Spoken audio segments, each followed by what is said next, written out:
Ladies and gentlemen, welcome to episode one of the Take Your Shot podcast. Of course, as always, I am your wonderful host, Joshua Gitman, and this is absolutely incredible to be on camera doing this podcast with you because I've made it official. From now on, every episode going forward, the Take Your Shot podcast will be on camera. Very, very exciting news.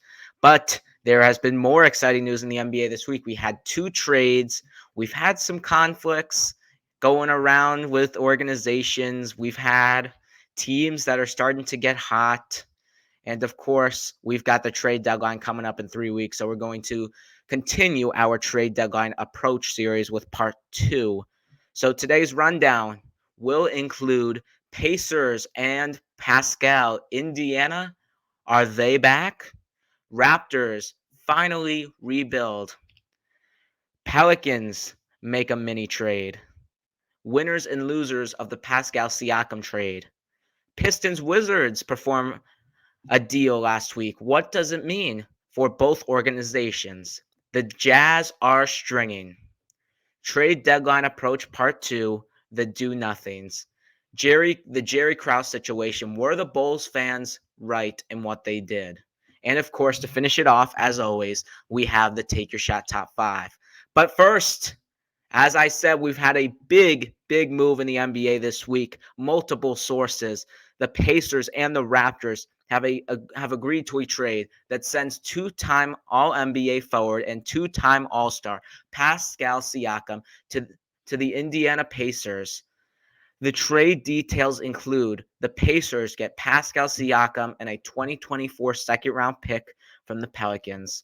The Raptors get back Bruce Brown, Jordan Nora, Kiera Lewis Jr., which came from New Orleans, Lewis, as a third team in this deal, a 2024 first-round pick from Indiana, a 2024 first-round pick, which will be the worst of Houston, Utah, OKC, and the Clippers, and a 2026 first from Indiana.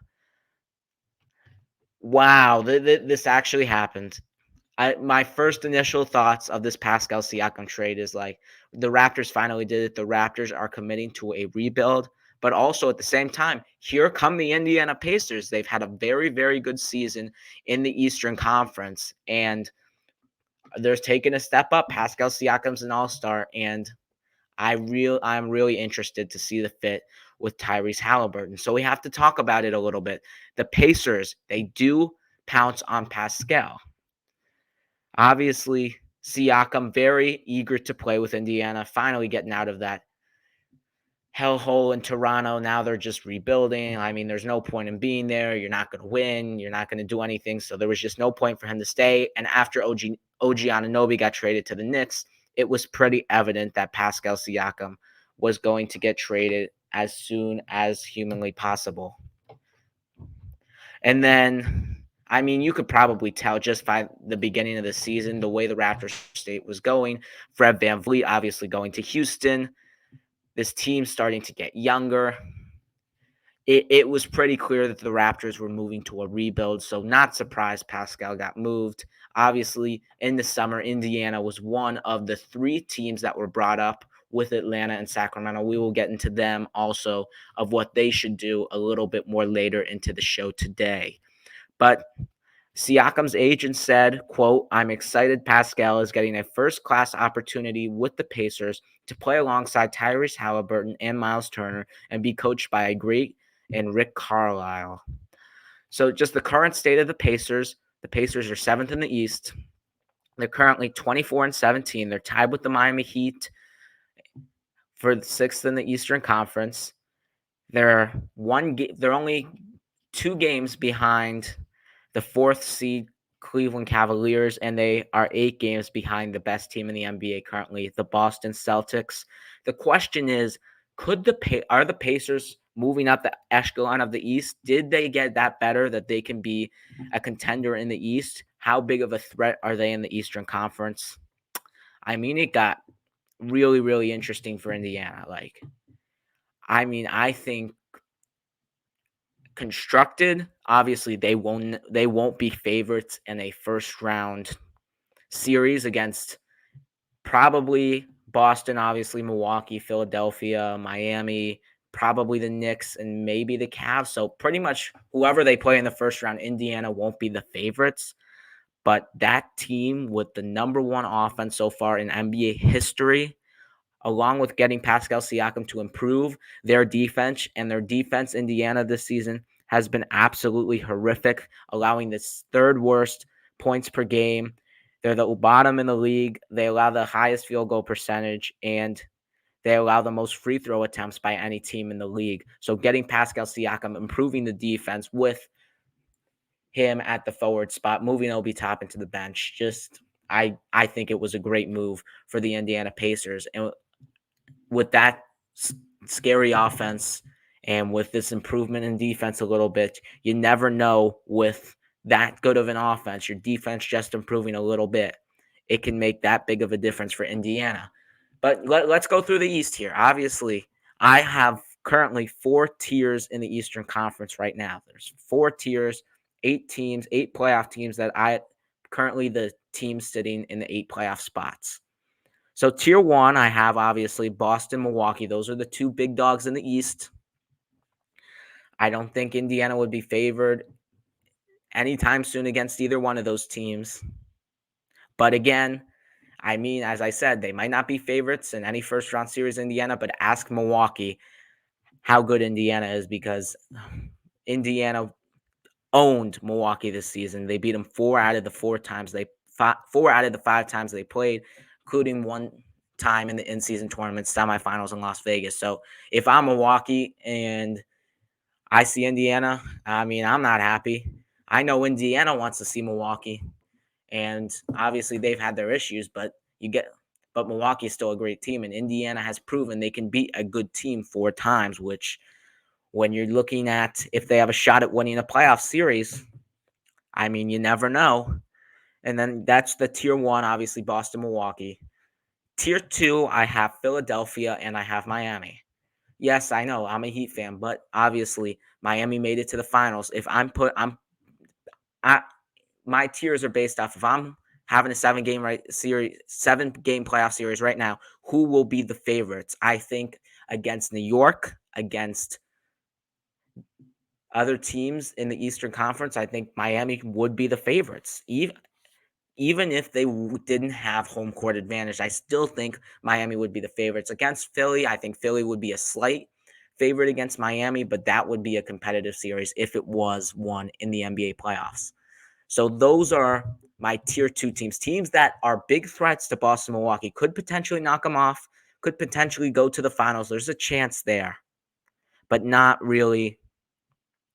But it's going to be tough. It will be tough. Tier three, I don't see going to the NBA finals. I don't see going to the conference finals. Would be a surprise if they made it to the second round, but they could definitely win a first round playoff series. I have the New York Knicks. Obviously, they just got OG Anunoby. They have been looking pretty solid lately. They have been on a winning tear ever since they got OG Anunoby and trading RJ Barrett and quickly. So again, they did make it to the second round last year. They did dominate a Cleveland team that was amazing last year in the regular season. Then my second team in that same tier, who probably not favored in the first round series, but do not be surprised if they potentially make a playoff run into the second round, the Indiana Pacers. That is where I have them. I have them in tier three in the Eastern Conference. I did have them in tier four with the Orlando Magic, with the Cleveland Cavaliers, who are teams that I just don't expect to get out of the first round. Orlando, they're too young. Cleveland, I just don't trust their young guys, and I don't think Donovan Mitchell wants to be there. And at the end of the day, the Darius Garland, Mobley, Allen haven't proven anything in the playoffs, so I just don't really see, especially if unless they get the 4 seed, that's where I think they have their best shot. But if they get anything below the 5 seed, I think easily a first round exit there. So I think Indiana moved up a tier. I think there's potential for this team to make the second round because they do have a really, really good roster. If you look at their roster, they've got Halliburton, they've got Buddy Hield, they've got Benedict Mathurin. You got Pascal Siakam now, Miles Turner. Off the bench, you still have TJ McConnell. Obi Toppin now moves to the bench. I mean, this Pacers team is fast, explosive, and a very, very scary team. Now, like if I'm a team in the playoffs, if I'm a Milwaukee, I'm a Boston, even if I'm a Philly or Miami, and this team matches up with you, I would not want to play them in the first round of the playoffs. That is a very, very scary matchup, considering their offensive explosion. Of course, I do think this Pacers team did get better. They did get better on the defensive end. So you've got to really put that into account. So the Pacers really, really are pushing now toward getting stars to come to Indiana, getting stars to play with Tyrese Halliburton, because the way Tyrese Halliburton has been playing lately, people actually want to play with Tyrese Halliburton. If I'm a player and I see Tyrese Halliburton dishing the ball 15 times a game, still winning, having this historic offense with a coach like Rick Carlisle, as Siakam's agent said, I would want to play in Indiana. So it's interesting how Indiana is continuing to get better and better, because eventually there's going to be to a point where you're going to have to give up some guys for that star level player, that championship one. Could Indiana do that? Potentially. Let's say the Clippers and Paul George don't get into an agreement. Paul George has before, especially on his podcast, has expressed interest in playing in Tyrese Halliburton. So you never know. A team with Paul George, Halliburton, and Siakam, that team is a contender immediately. That team is a contender. So look out for Indy in the offseason. Expect them to be competitive this playoffs. Obviously, I don't think it moves the needle to where they finish in the postseason. I still think their first round exits will be a little more competitive, but I don't think this puts them in the upper echelon, the top two tiers of the Eastern Conference yet. Who knows? Obviously, you still got the trade deadline. You still got more moves to make if you're Indiana. But other teams also have to make more moves as well. But again, you never know. Indiana could be that team. Indiana could be just a lot better with Siakam. We'll have to wait and see there. Now let's move on to the Raptors' perspective. The Raptors finally, after a few years now of being this middle team in the NBA, they are finally deciding to go fully in rebuild mode. I was a little bit nervous when they traded OG Anunoby and they didn't get any first round picks. I said that on my live show that week. I was pretty nervous because I didn't really understand why the Raptors weren't getting draft capital, because obviously if you're trading OG Anunoby and you look to trade Pascal Siakam, I would get as many draft picks as possible. I thought by trading those two, they should have probably gotten at least 4 to 5 first round picks. Probably most likely 4. 5's a little over exaggerating. But now the fact that the Toronto Raptors got 3 first round picks here in this deal, which I think for Indiana, maybe a little bit of an overpay, considering obviously that Pascal is on an expiring contract. It does seem like a little bit of an overpay, and the Raptors probably did at the end of the day have won this trade. I feel like they were better out, like through the assets. I think Toronto got the better end of this trade. 3 first round picks, considering they barely had to negotiate. It wasn't really a negotiation. This trade was leaked the days before.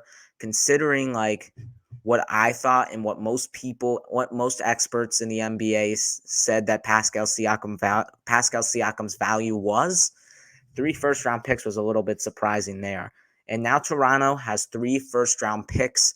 Technically 4 if you count that Pistons second round pick from the OG Anunoby trade, because that will be the 31st pick, basically a first round pick, because Detroit is going to be the worst team in NBA history. So Toronto has 4 first round picks, 3 to 4 first round picks, and they might not be done. They could trade Gary Trent Jr. They could move on from Dennis Schroeder and just give Emmanuel Quickley the full reins. Toronto still has more potentially to do. They did blow out the Heat the other night, and they lost to the Raptors. They lost to the Bulls. The Raptors lost to the Bulls last night. But there's potentially more to be done with Toronto. And as you see with Oklahoma City, as you see with the Utah Jazz, the new way to rebuild is to get picks. And we'll get into the Jazz a little bit later on their success. But clearly, you can see from Oklahoma City, getting draft capital has worked. And now it's working for Utah as well. So you got to go with the draft picks. I didn't really like the fact that the Raptors didn't get any draft picks. I thought they could have gotten at least 2 first-round picks with OG Anunoby. But, I mean, they did make it up a little for Pascal Siakam. So, overall, for the Raptors finally starting the rebuild for their 2 trades, I give them a B+. OG trade. I mean, RJ Barrett. I like Quickly. I like him as a full-time starting point guard for this Raptors team. But is it worth it to get Quickly or the picks? That was the question Toronto had to ask. And we'll see. Quickly could pan out, but in my opinion, I thought Toronto should have gotten the picks, but they now finally have gotten the picks here. They've also gotten, obviously, Bruce Brown in this trade, former champion with the Denver Nuggets. He played his first game with Toronto. I thought there was potential for him to be traded, but it looks like he's going to be sticking with the Toronto Raptors for the rest of the season. They also got Kira Lewis Jr., who was a 2020 first-round pick for the Pelicans, was a bust for the New Orleans Pelicans. And the Pelicans did that to dump some money so they could free up cap space for the summer, which is interesting. Or not just the summer, but also the buyout market. So the Pelicans are looking to make moves immediately, and also not just the buyout market in the offseason. You've got the trade deadline. You could potentially now have more leeway in the trade deadline. And also this move for Kira Lewis, I found out this morning that they were in the luxury tax. The Pelicans are now not in the luxury tax anymore, so that gives them a little bit more flexibility in both the trade deadline and the buyout market. So it may just have been a little thing in this trade, but for New Orleans, look out for New Orleans because it looks like they are going to do something at this trade deadline with freeing up Lewis's salary. So overall, let's look at the winners and losers of this trade. The winners to me in this trade, there is actually a few of them here. I'm going to say first Pascal Siakam. Pascal Siakam, obviously, as I said, he got out of the hellhole of what is the Toronto Raptors and now is going to play with an explosive, fast-paced team, a fast-paced guard, a very nice up-and-coming squad here in the Indiana Pacers, and has potential to compete in the playoffs to get to the second round with Indiana, and it looks like Indiana is only going to be getting better as the years go by. So it's a good situation for Pascal Siakam finally getting out of Toronto, and the Pacers for Pascal Siakam have the money that Pascal Siakam wants in free agency. So Pascal not only playing with a much better team, but probably going to get the money he deserves in the offseason. Another winner I have here is the Toronto Raptors GM Masai Ujiri. I thought everybody was going to hate on him if he messed up this trade, and Masai Ujiri absolutely did not mess up this trade. 3 first-round picks, even just getting like some young guys and Kira Lewis. Bruce Brown is still a young guy that you can fit onto a team. So I feel like the 3 first-round picks were very, very big in this trade. I graded both the trades a B+, but if I had to grade this trade individually for the Toronto Raptors, I would give it an A. And you also got a young, intriguing prospect in Jordan Nora. I forgot to talk about him. He didn't really get any minutes with Indiana, but now that he's in Toronto, he could potentially get some time to also bloom with the Raptors. So again, Masai Ujiri got some nice young prospects, but most importantly, he got those first-round picks. Another winner of this trade, as I just said, the New Orleans Pelicans. The Pelicans have freed up $13.2 million. What could they do at the trade deadline? What could they do at the buyout market? Now I think they get their full mid-level exception for the buyout market. So that could be interesting, especially maybe like, let's say the Hornets waive Gordon Hayward. Maybe the Pelicans can pick him up because the Pelicans are 5th in the West right now. They are currently only a game or 2 back from getting home court advantage in the Western Conference playoffs. So could the Pelicans now start making a push to contend in the Western Conference? Who knows? But this trade it may seem small for the Pelicans just dumping Lewis, but now it gives them some more flexibility to work with here. And my final winner, obviously, the Indiana Pacers. I mean, it's frustrating for the past few years, ever since the Pacers traded Victor Oladipo after he had those brutal injuries, and now he's still injured. He's currently back on Houston right now. ever since they got rid of Oladipo, it's been pretty much a rebuilding squad in Indiana, and now they can finally get back on the map, finally start competing to win games, start competing to win in the postseason. And again, one more move, like as I said, Paul George, look out for Paul George if they don't agree, the Clippers and him on an extension. He may go back to Indiana, and I feel like the Pacers are now seriously putting themselves at one piece away from contending in the Eastern Conference. So the Pacers are getting better with a nice young rising team. And even though they gave up 3 first-round picks, one of them is not their own. 2 of them are. I think it is worth it to get an all defender in Pascal Siakam, who will significantly help a defense that is lacking, especially when that offense is just at an all-time level this season. I think it will help them a lot. Now, for the losers of this trade, 2 teams that I said I would discuss, the Hawks and the Sacramento Kings. Those 2 teams were looking to get Pascal Siakam. Obviously, the Sacramento Kings earlier were reported that they were in discussions to get Pascal Siakam, but Pascal Siakam said he was not going to extend with the Sacramento Kings. I think the package surrounded Harrison Barnes, Kevin Huerter, and some first-round picks, but Pascal Siakam said he would not extend with Sacramento, which is why Sacramento did not make the trade, because obviously at that point, if he doesn't re-sign, it's not worth it for a team. And then also just the Atlanta Hawks. I mean, they've been so bad from saying they're going to get Pascal Siakam. Now they're going to selling DeJounte Murray. It's been an absolute disaster for the Hawks this year. I know they're on a little bit of a winning streak, but other than this few 2 games, like I don't understand what happened to this team. I mean, they got DeJounte Murray. They gave up 3 firsts, and they're just not better with him at all. So I don't know what the problem is. Potentially, you could say the problem is Trae Young for the Atlanta Hawks. I think he may be the problem because the Atlanta Hawks keep on not getting anywhere. I think Trae Young may be the problem. Like, he's not a number one. You can't build around Trae Young as your best player anymore.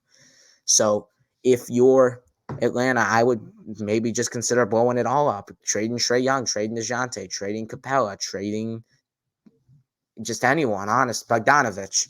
Just trading anyone, man, because that team looks like an absolute disaster right now. And I thought Quinn Snyder would work with this team. I think Quinn Snyder is a very good head coach in the NBA, but now this is Trae Young's 3rd coach, Lloyd Pierce, Nate McMillan, and now Quinn Snyder. It all hasn't worked out for the Atlanta Hawks with 3 coaches building around the same player. So maybe that player isn't the guy to build around. And now they don't get Pascal Siakam either. So basically now there is no hope left for Atlanta. They just need to blow it up if I were them. And then another loser, I'm going to say the best of the East. Obviously, as I said, I don't think the Pacers are a dramatic threat, but they are. If you play them in the first round like Milwaukee, that could be an intriguing matchup that we all like to see. I'm scared of Indiana. If I like that offense makes me scared. So they could upset a team. Wouldn't be surprised if they upset the team, as I said. So again, this puts the East, makes the Eastern Conference a little bit tougher, a little bit of a harder road to get back to the NBA Finals for the Celtics and the Heat and the Milwaukee Bucks, and to the finals for the first time for the Philadelphia 76ers. So those are my winners and losers of this trade. Overall, I think it was a pretty fair deal, pretty satisfactory deal for both squads here. I think both teams are happy with what they got. And Toronto will move toward that rebuild, and Indiana will start moving toward contention in the Eastern Conference. But we did have a second trade this week. It was a little bit before this Pascal Siakam trade. Detroit and Washington, 2 of the worst teams in the NBA, made a mini trade this week. As you can see on the screen, the Detroit Pistons have acquired Danilo Gallinari and Mike Muscala from the Washington Wizards in exchange for Marvin Bagley, Isaiah Livers, and a 2025 and a 2026 second round picks. Obviously, as I said, Pistons 3-36, just absolutely disgusting, losing 35 out of their last 36 games. The Wizards are 7-31, also terrible, not as bad as the Pistons. These two teams are the worst team in the league and the third worst team in the league, respectively. But what does it mean for this trade? Honestly, looking at this trade, I'm thinking more of Detroit. Like, you're getting veteran players. Like, the question to me is, if you're Detroit, are you doing this as a let's win games so we're not the worst team of all time? Or are you doing it to, like, hey, let's get expiring contracts, let's get some money in the books, and get rid of Marvin Bagley's big contract? He wasn't playing good anyway. Or is it like a win now? Because obviously Marvin Bagley wasn't playing to par, and now you had Mike Muscala now, who is going to be the backup big for the Detroit Pistons. Most likely better than Bagley and Wiseman. Gallinari probably not going to play a lot for this Pistons team. Coming off the Achilles he had in the playoffs for Atlanta 2 years ago, signed with Boston, never ended up playing there, traded to Washington. Now it's his fourth team in like 2 years. So I think his career, especially with that Achilles, is coming to an end there. So I don't expect him to be a significant impact. But Mike Muscala should help out a little, give some veteran presence to that team, maybe help them get a win or two. But overall for the Detroit Pistons, I think this move mainly consisted on actually trying to win basketball games. I don't think it's about the Marvin Bagley money, even though it does now give Detroit $60 million in the cap room this summer. But again, why does that matter? Because nobody wants to play for the Pistons. So honestly, I do think for Detroit, this is an interesting play to not become the worst team of all time. Like, I am solely on that. They only got these veterans because they don't want to be worse than the Charlotte Bobcats. I mean, this is absolutely hilarious. Like, it's crazy how we're like getting to the point where it's actually realistic that Detroit can become the worst team of all time, but it actually may happen. It actually may happen. For the Wizards side of this, giving up some veterans, taking on Marvin Bagley, who actually, when they played the New York Knicks last night, had an amazing game. He started for the Washington Wizards, had 18 points for them, had a really, really good game, almost upsetted the Knicks in the Garden, and he was very impactful. I watched that game for a little bit. So he did a very good job, Marvin Bagley. I was a little bit surprised on his efficiency. Maybe sometimes it's just fresh starts for players, but obviously the second overall pick ahead of Luka Doncic for the Sacramento Kings turned it out to be a bust. Traded to Detroit, didn't work out there. Now with Washington, it's the third time the charm for Marvin Bagley. We'll never know, but he did have a really good game last night against the New York Knicks. Isaiah Livers for Washington, I don't know if he's going to play a lot or not. He did not play last night against the Knicks, but we'll see. He really just was shooting the ball horribly with Detroit, so we'll see if he lasts in the league for much longer. I hope he does, because he's watched him in college. Very good player, very nice guy from his personality. So I hope he stays in the league, but it looks like if he doesn't improve his performance and his shooting efficiencies, his days in the NBA may be over soon. And now for a topic that I'm very excited to talk about. We've got the Utah Jazz. The Utah Jazz are stringing. Utah got very, very hot, winning 6 straight wins before losing to the Oklahoma City Thunder last night, and they have won 12 out of their last 15 games. They at one point they had They've had quality wins against the 76ers. They've beaten in Philadelphia. They've beaten the Milwaukee Bucks in Milwaukee. They've beaten Denver at home. They've beaten Minnesota. This Utah team down this last 15 games has had some very, very quality wins. Currently standing, the Utah Jazz are 9th place in the Western Conference. They're 21-20, 2.5 games behind the 6th seed Mavericks, 9.5 games behind the leading Minnesota Timberwolves in the Western Conference. I mean, this Utah team looks absolutely amazing in this stretch. Lauri Markkanen is doing his thing as always, looking like an all-star. Not the last pick of the all-star draft this year. He should be a much higher pick off the reserve. Oh, never mind. Obviously, they're not doing captains anymore. But he is not going to be a bottom, like a guy who barely makes the all-star. He should be a first ballot all-star reserve for the Western Conference. I mean, he's putting up 25 points per game. He's shooting 50, 40 almost a 50-40-90 season. He's 50-40 and then 87.5% from the free throw line. So very, very efficient season so far for Larry Markkinen. And Colin Sexton's resurgence after having his injury with the Cleveland Cavaliers. Remember, Sexton, when playing with Garland, was actually looking like the best player on that Cavaliers team until he got the injury, traded to Utah for Donovan Mitchell, along with Larry Markkinen. But Colin Sexton has looked very good this month of January. He's averaging 21 points, and he is shooting 50-40-90 this club, 55% from the field, 45% from the three, and a whopping 95% from the free throw line. So Colin Sexton is really, really looking like an above-average player. Now, this month, he's looked like an all-star. But overall, this season has had a full resurgence to where he was in Cleveland. Also, Jordan Clarkson, as usual, putting up 20 points per game. John Collins, after being in major trade rumors with Utah because it was not panning out there after he got traded from Atlanta, those talks have stopped because Collins has played very, very efficient this month, putting up 14 points per game overall in the season, but he has really stepped it up this month. And then let's talk about the rookie, Keyonte George. My goodness, Keyonte George. He has had a very, very underrated rookie year. I don't know why this guy isn't in more conversations of being in the top 5 of rookies. And just scoring the ball off the bench for this Utah team along with Jordan Clarkson, it just puts their offense on another level. I watched him against the Heat. He absolutely balled out down the stretch, and Utah plays him down the stretch as well. It's not like he's coming off the bench playing 20 minutes. This Utah team plays him a lot of minutes per game. So he has been a very impactful player for them, and he is a huge reason in why Utah's had a lot of success. So shout out to Keyonte George. So talking about Utah's trade deadline stance, you have obviously Kelly Olynyk. I think, will get moved. But if you just look at this Jazz team overall, they got a solid team here. They've got Dunn, Sexton, Fontecchio, Markkinen, Collins off the bench, Keyonte George, Jordan Clarkson, Ochai Agbaji, and Kelly Olynyk and Walker Kessler. That is not a bad team. Considering that they look in a rebuild, for a rebuilding team, that is not a bad team. But the problem is for Utah with all this winning, especially being that rebuilding team, it makes you a little bit more hesitant to sell.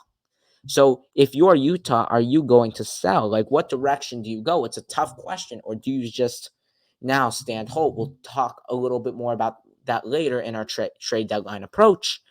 But that's the question Utah needs to be asking ourselves. And everybody's like, oh, trade Clarkson, trade Olynyk, get more picks, do what the Thunder are doing. Just keep trading players, keep getting picks. But now with this winning Utah has been going on, Utah could potentially make a push to get into the playoffs. So it's interesting, this dynamic that Danny Ainge has to decide. But he did commit on that rebuild, and Danny Ainge is a very firm man, one of the best, obviously, in the business. But it'll be interesting what Danny Ainge decides to do at the trade deadline for this Utah team.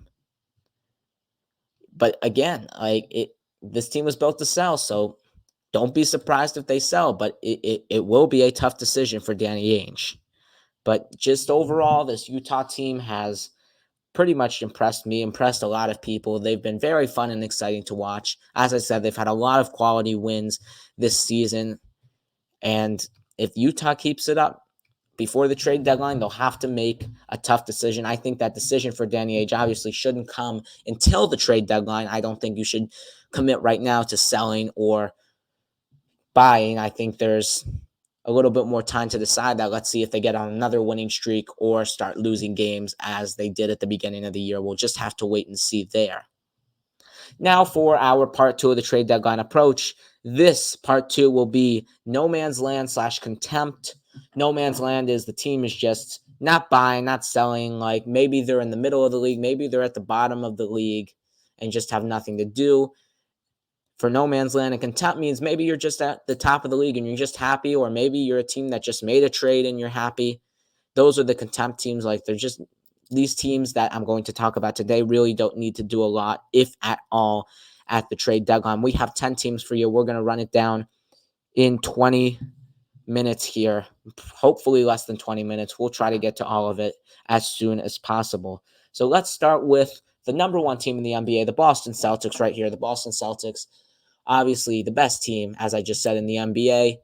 everybody is asking for them to get a better bench. I do think one thing that they struggle with is the bench. Potentially could make one move to get somebody better on the bench, but overall, this team has looked absolutely amazing in the starting five of Drew Holiday, Derek White, Jason Tatum, Jaylen Brown, Porzingis. You could make the case that all of these players could be in the All-Star game. I mean, it's that crazy. Boston is just that good. The bench obviously could use some improvement. You got Al Horford there, Sam Hauser, Peyton Pritchard.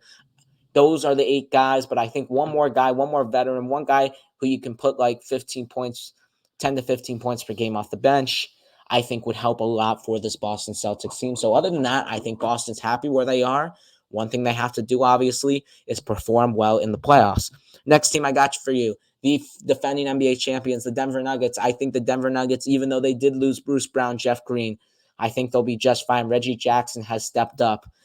DeAndre Jordan in Jeff Green's place has stepped up. So I think Denver has found a replacement in Bruce Brown and Jeff Green right now. And even though they're the 3rd seed, not the 1st seed as they were last year, I think they're in a contempt place. I don't think they need to make any moves as long as they stay healthy. I think they should be and should respectfully be the favorites in the Western Conference, unless the Clippers get another all-star. Other than that, I think Denver will be the favorites in the Western Conference. They do not need to do anything. They can run it back, go straight to the playoffs, and just roll with basically the same core that they had last year and expect them to be favorites and go back to the NBA Finals. So nothing there for Denver. They shouldn't make any move to affect their team. And then the next team we have for you here is the Orlando Magic. The Orlando Magic, they're currently sitting at 8th in the East. Obviously, they have gotten a lot better than they were last year and years past. They look to be in the playoffs, but I don't think they really need to start buying it. I think you should give this young team a little bit more time, maybe trading Markelle Fultz for somebody. But other than that, I just don't see where the Magic can make a move. I mean, I think the stars out there are just not good fits for the Orlando Magic. I don't think Zach LaVine or DeMar DeRozan would be traded to the Magic in the first place. I don't think they would be good fits. I don't think Bojan Bogdanovic would be a good fit, and DeJounte Murray obviously wouldn't be a good fit. Too many guards there in Orlando. I just don't think there's a lot of star players at this current state that are good fits for Orlando, and I think Orlando should be content with where they're at. They're a young, improving, rising team, and I think they should just run it for the rest of the season and see where they end up and evaluate there at the offseason. Next team I got for you is going to be the Minnesota Timberwolves.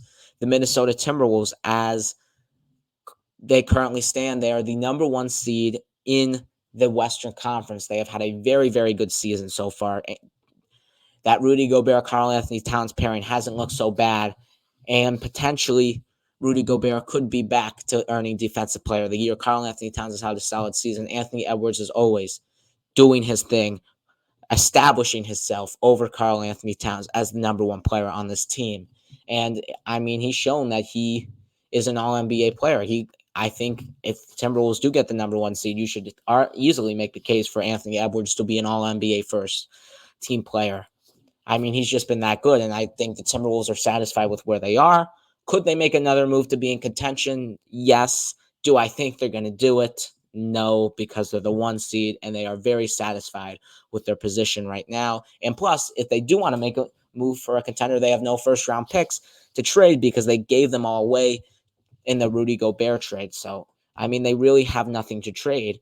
No draft capital to trade. So I don't think they can really do anything anyway.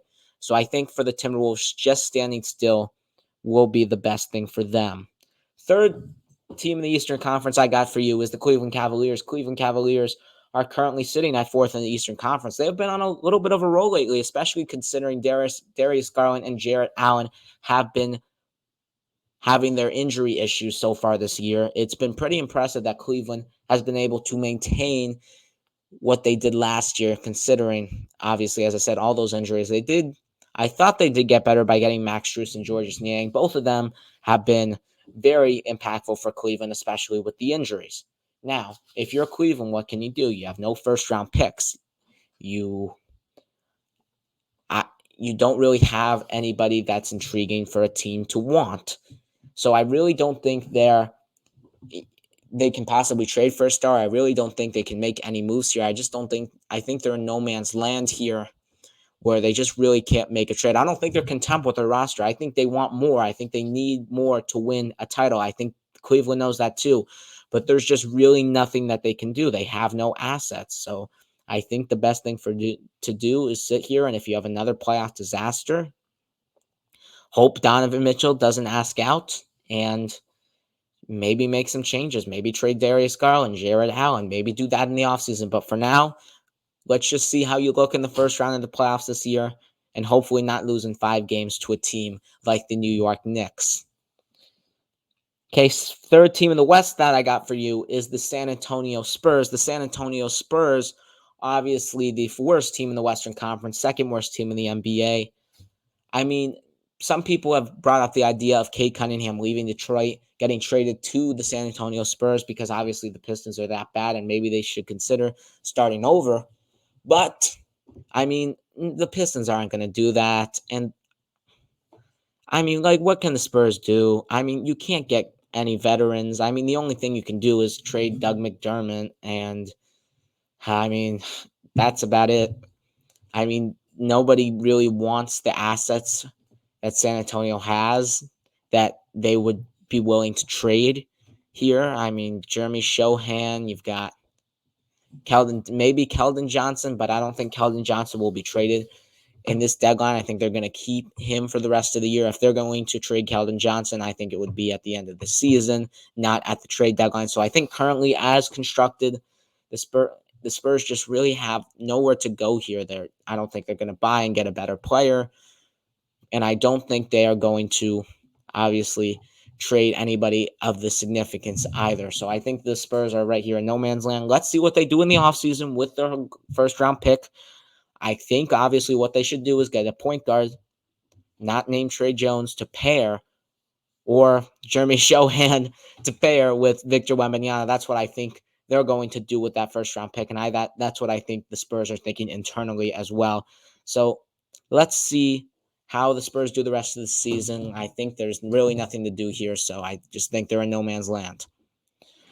Okay, the fourth team in the Eastern Conference I got for you here. I've got the Indiana Pacers, yet as satisfying in no man's land. I did have them on my buyers list last week, but now this week, since they got Pascal Siakam, I think they're satisfied. I think there's nothing for the Indiana Pacers to do left in the trade deadline. I think they got exactly what they wanted and what they've been wanting since last offseason. They got Pascal Siakam to pair with their explosive point guard and Tyrese Halliburton, help on the defensive end along with Miles Turner. I think the Indiana got exactly what they wanted here with Pascal Siakam, and I don't really think there was any moves. If there were any moves, it would be to trade Buddy Hield, but if they did that, I think they would have kept Bruce Brown. So I think it was one or the other, and they obviously chose to move on from Bruce Brown. So that's that there. So I think Buddy Hield is here to stay past the trade deadline.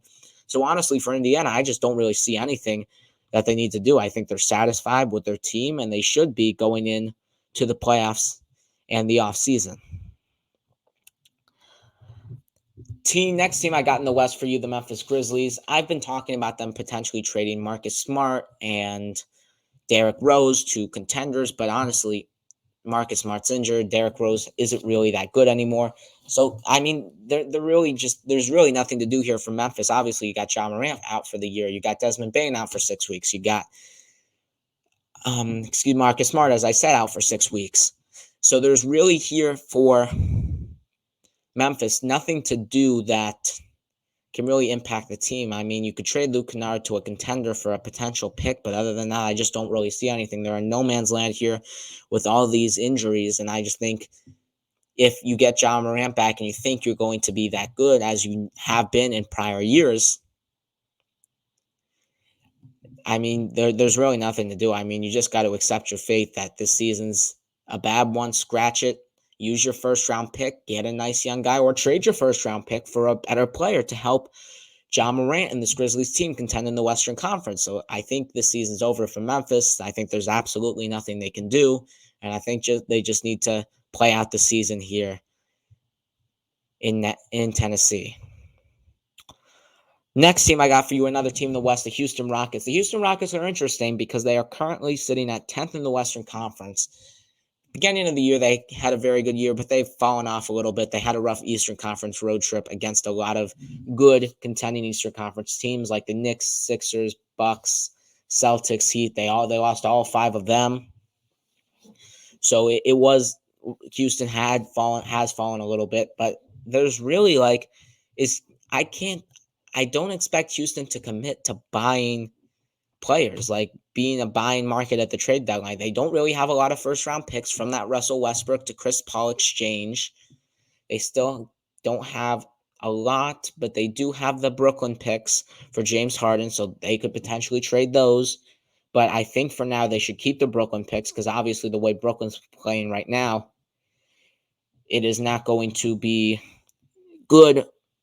Obviously, it's going to be in a good spot for the Houston Rockets, so I don't think they should trade the Brooklyn picks. I think they should stay intact for this season. Maybe next year's trade deadline, they could start looking at buying somebody and maybe potentially start trading some of their young guys. If Jalen Green and Jabari Smith Jr. don't pan out, maybe you trade them next year. But I think this year you have to roll with it, see how they do for the rest of the season. Could they make it to the playoffs?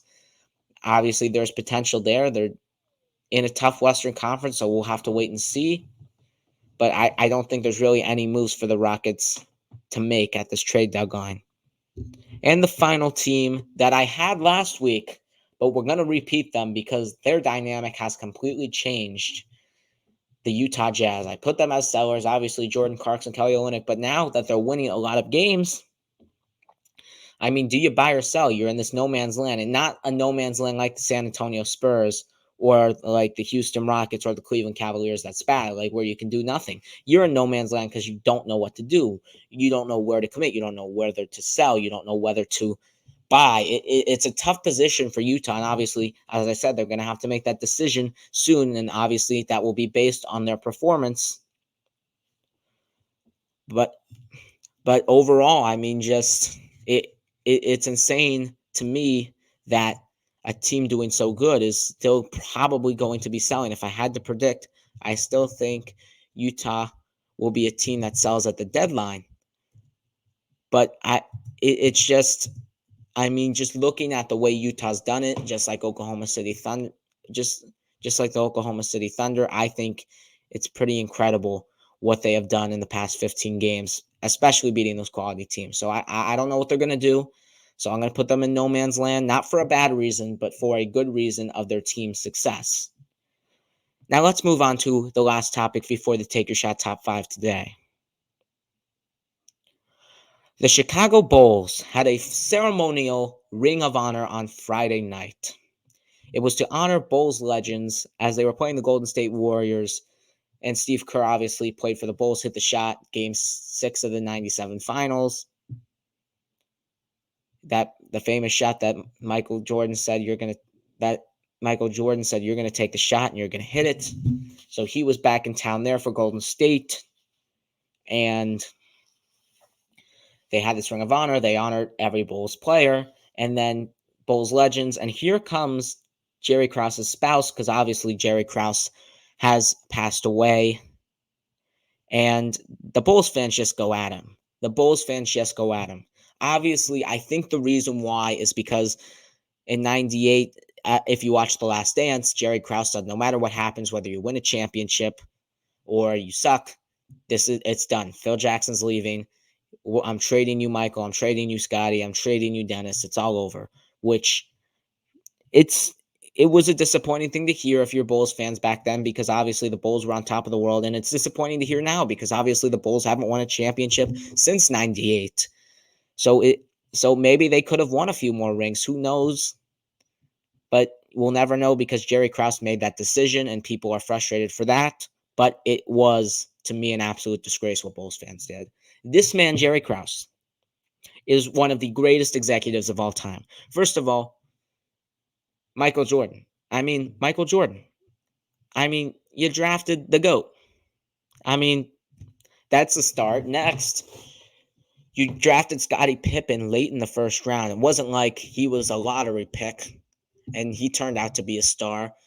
The trades Chicago made after that 93 era, from replacing John Paxson, replacing Horace Grant with Dennis Rodman, Steve Kerr.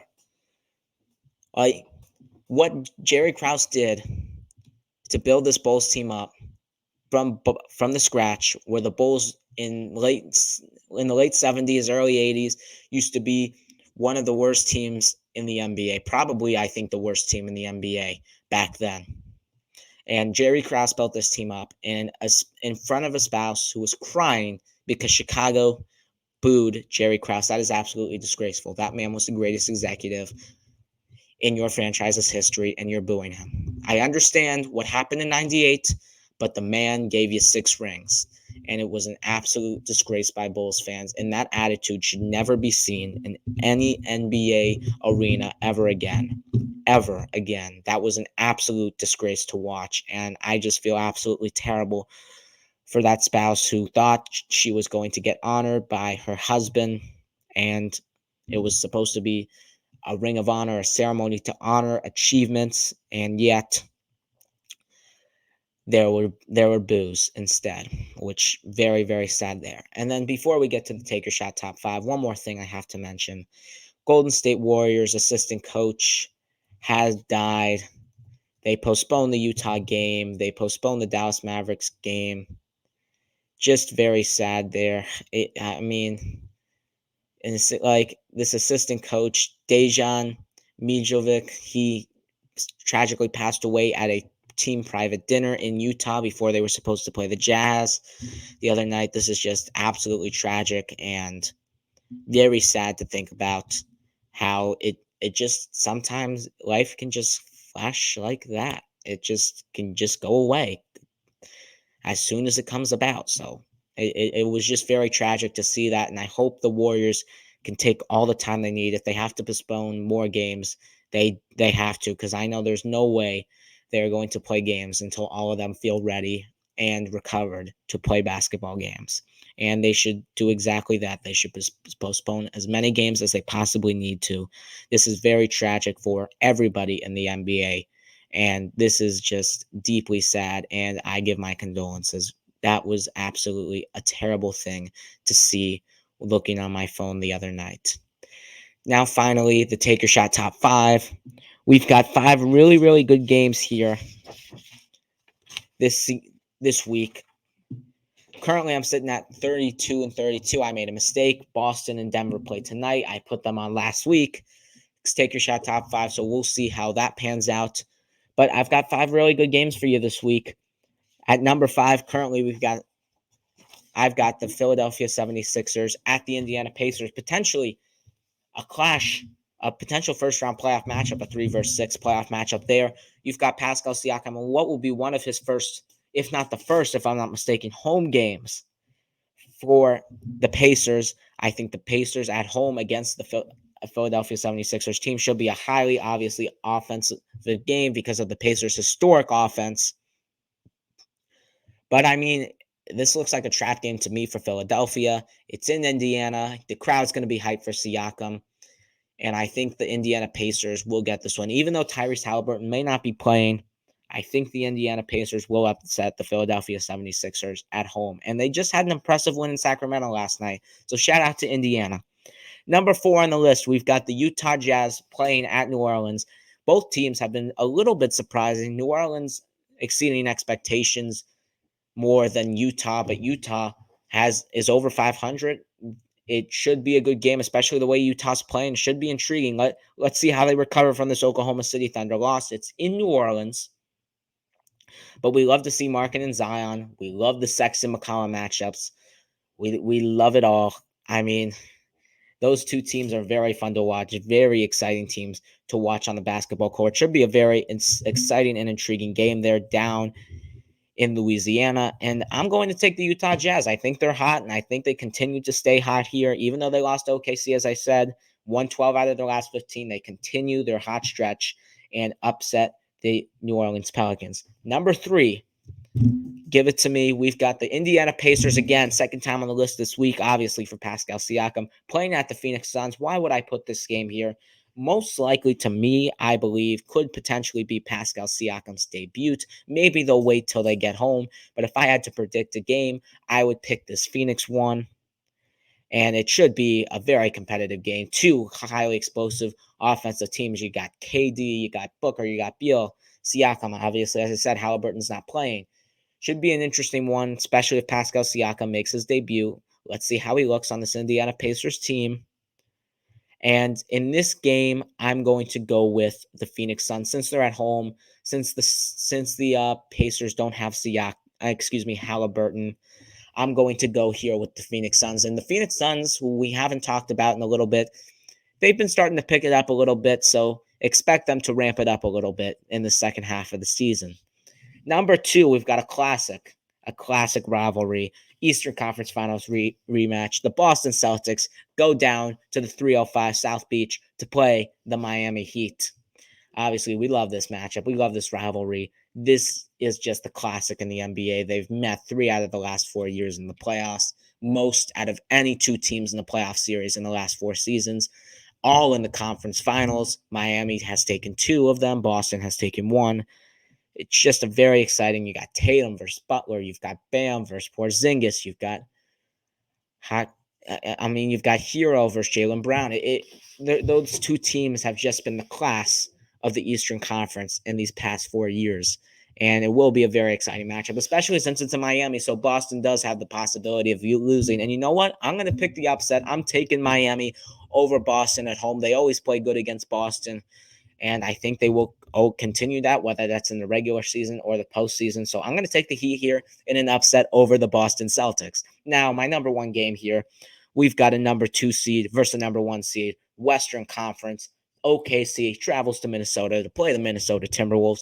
Obviously, OKC, just incredible young rising team who's just had an amazing season. Minnesota, surprising season as well. 2 teams who, if we asked at the beginning of the season, would not be in the top 2 in the Western Conference. But they're here, and who knows, maybe this game could come down at the end of the regular season and be the deciding factor in the 1 seed, because that's how close these 2 teams are in the race to the number 1 seed in the Western Conference and the path to the NBA Finals in their arena. But again, Karl-Anthony Towns versus Chet Holmgren, Anthony Edwards versus Shea. We absolutely love to see it. We love fun NBA basketball. But since the Timberwolves are at home here, I'm going to go with the Minnesota Timberwolves in this one. So those are my 5. Sixers at Pacers, I'm going to take the Pacers. Jazz at Pelicans, I'm going to take the Jazz. Pacers at Suns, I'll take the Suns. Celtics at Heat, I'll take the Heat. And finally, the Thunder at Timberwolves, and I'll take the Wolves in that one. And that's all I got for you today. We had a lot of interesting stuff to talk about today. Thank you so much for watching the show. And remember, follow on Spotify, Take Your Shot, on YouTube, Take Your Shot Podcast, and on Instagram at take_your_shot_podcast_. Again, on Instagram, that's at take_your_shot_podcast_. And tell me how you would have taken your shot on these takes. That's all my shots for the week. See you next time, and thank you so much for watching the show.